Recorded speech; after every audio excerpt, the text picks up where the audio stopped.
Transitive verbs have both active and passive forms. What are the transitive verbs? You know, transitive verb where action passes from the subject to a doer. So there you are getting both active and passive voice. So active voice describes a sentence where the subject performs the action stated by the verb. A subject, suppose I, is performing an action, that is I am teaching, to whom? To object, to you. So the subject performs the action stated by the verb. I am teaching you. So I am a subject, teaching you, teaching whom? You, and teaching is the verb. So I am active. The sentence that I have just said is an active voice. The active voice means subject plus verb plus object. That is, the hunter killed the lion. The hunter is here subject because he is killing the lion by himself. Killed is the verb and the lion is the object. Right? So when there is a subject performing the act, that is called active person, active subject, and thus that voice is active voice. In passive voice sentences, the subject is acted upon the verb. How it is acted upon the verb? The lion was killed by the hunter. The lion was killed by the hunter. That means lion खुद को kill नहीं किया, वो hunter ने उसे kill किया. एक शेर शिकारी के द्वारा मारा गया. So when you are getting द्वारा, that means verb is acted upon the subject. So that is called passive voice.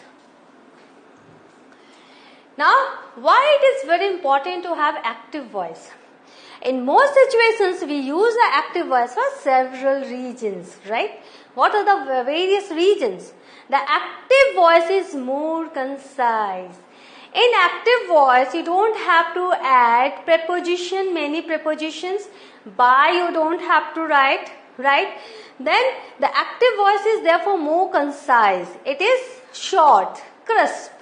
The active voice emphasizes the actual subject and is therefore more direct.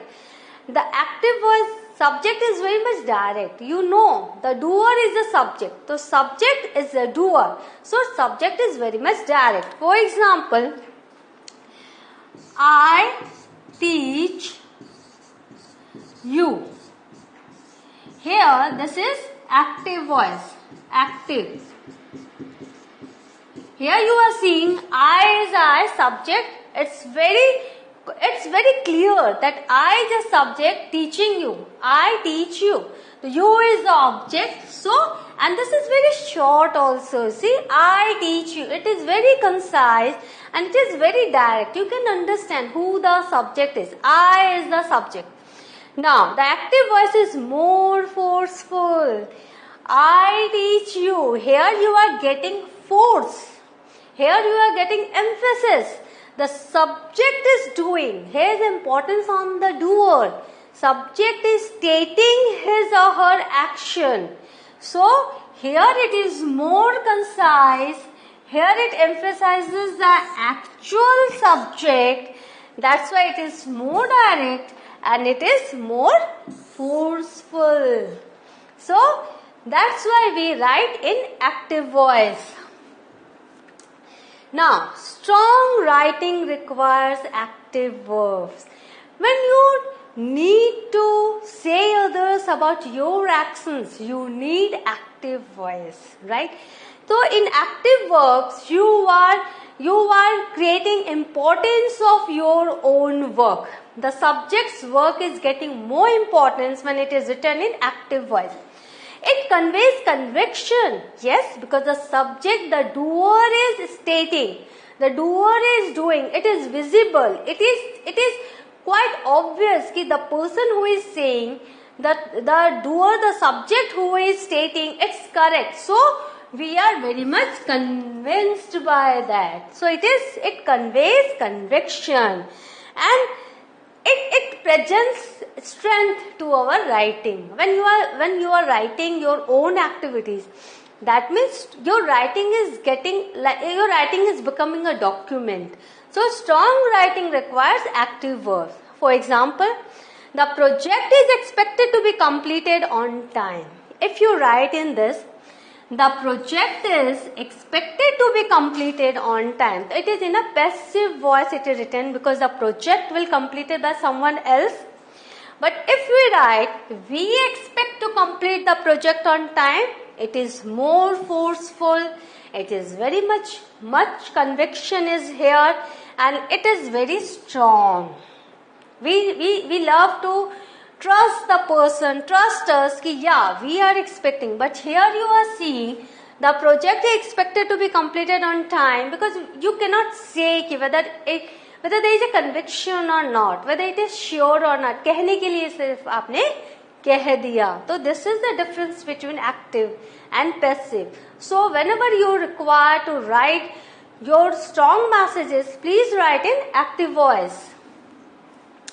Now, it is personal rather than impersonal. Active voice is very much personal because it is done by you. It is stated by you. Example, it is believed that you are deserving of an A. See, it is believed.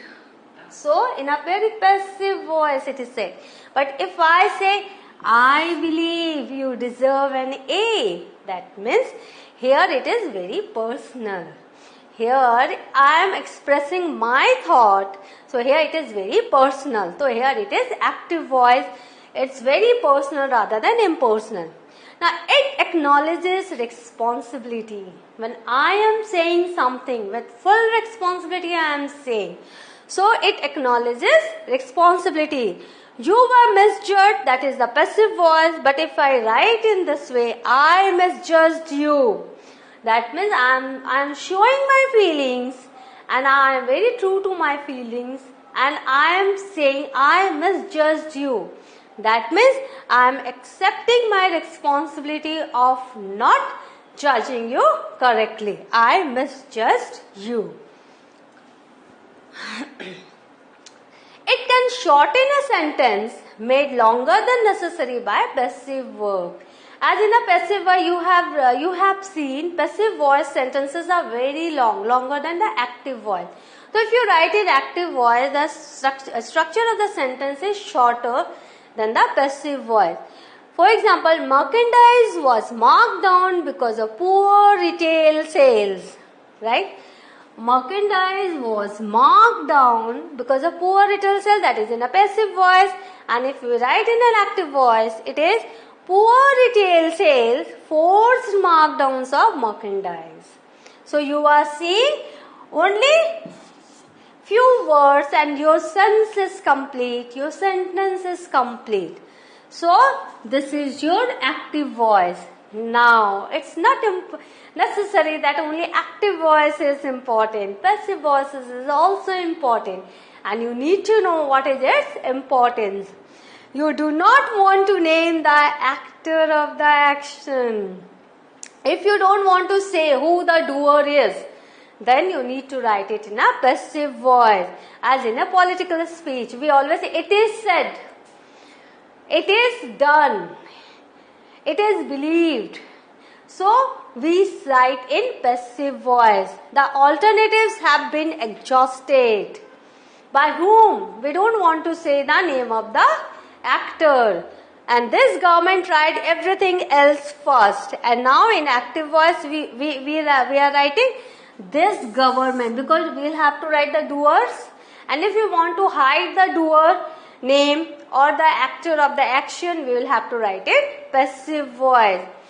Suppose I teach you English. You are taught English. Just you hide the doer name. By me I am not saying, but still it is understood you are taught English by whom? By someone else. And who the someone else? If you don't want to reveal the name of a teacher, it's all your choice. But it is complete. You are taught English. So we can hide the doers' names also in a passive voice. You do not know the actor of the action. Many a time it happens, something has happened, you don't know who has done this. So, if you don't know the name of the actor, you can say in a passive voice. The fire alarm was set off by mistake. Passive voice. Who has done? You don't know. So, you are saying the fire alarm was set off by mistake, right? And if we write in active voice, it will be someone set up the fire alarm by mistake, right? So here in the active voice, you will have to write the doer. Here it is an indefinite pronoun. Next is, you want to give the receiver of the action more importance than the actor of the action. Sometimes it happens you want to give credit to the receiver of the action, not the actor of the action. Then you are emphasizing the receiver of the action. Then passive voice is very much required. Example, our brand name is widely recognized. You want to give importance to our brand name. So this is our brand name is widely recognized. And if we write in active, many people recognize a brand name. But here you want to emphasize that our brand name is widely recognized. Yes, so receiver of the action more important than the actor of the action. Who have recognized? People have recognized. What? Our brand name. Right? So here you are giving importance to our brand name. Now, when you want to emphasize the action itself, when you are not interested who has done, who is the receiver, only the action is important, then you write a passive voice. A curved incision was made behind the hairline. A curved incision, एक cut लगा है behind the hairline. By whom? By doctor itself. लेकिन यहाँ passive voice में हमने लिखा because we want to give importance to the action, right? Not the patient, not the doctor, not the subject, neither the subject nor the receiver, right? The subject who has done that, doctor has done that, and who is the patient? Someone is the patient, but we are giving importance to the action itself. So this is action. A curved incision was made behind the hairline. And if you write in active voice, the doctor made a curved incision behind the hairline. Right? What are the rules of this active and passive voice? It's very important. There are certain grammatical rules that you need to follow. For example, first the object of the active sentence becomes the subject of the passive sentence. Here, how it is? I teach you. Now, I am subject and you are the object. And this is active voice. Right? So, in passive voice, you are taught by me. This is passive. That means the object in the active becomes the subject in the passive. So you are taught by me and I will be me. Now, the finite form of the verb is changed to be plus past participle. Here with you it is are and past participle of teach is taught. So these are the very important rules when you transform, when you convert the active to passive. Second, the finite form of the verb. Here the finite form of verb is teach. It is turned into past participle and plus be is here. So are taught, right? The subject of the active sentence becomes the object of the passive sentence or is dropped. As I have told you, it's not necessary that you need to write the subject of the active sentence in the passive voice. It can be dropped. But here, you are taught by me. Here, me is here. And you are taught English, you are taught whatever the language. If you write, you are taught by me. Here, you are writing the subject of the active voice as an object. But if you want, where it is not necessary, you can drop it also. So, moving to the next slide. See here. In the subject, active voice, the subject is I. So, in object, it will be me. And my is your possessive. We here are and us is the object. This is very important chart. You will need to learn it. You, your, you. In the object again it's you. He, his, him. She, her, her. And they, their, them. Right? If the sentence with I you have seen, we have done our duty. Our duty has been done by us. In this way, in a passive voice, you will have to write these things. If the subject in the active is the, so in the object, the same subject will be that. It will turn into that form. Now, passive in simple present tense. Assertive sentence, active, subject plus verb and object. If subject is she, so you will have to write down first form of verb, which will have to SES. She teaches English is an object.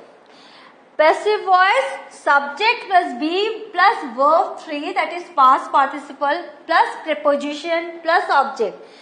English is an object here. This is subject, this is verb.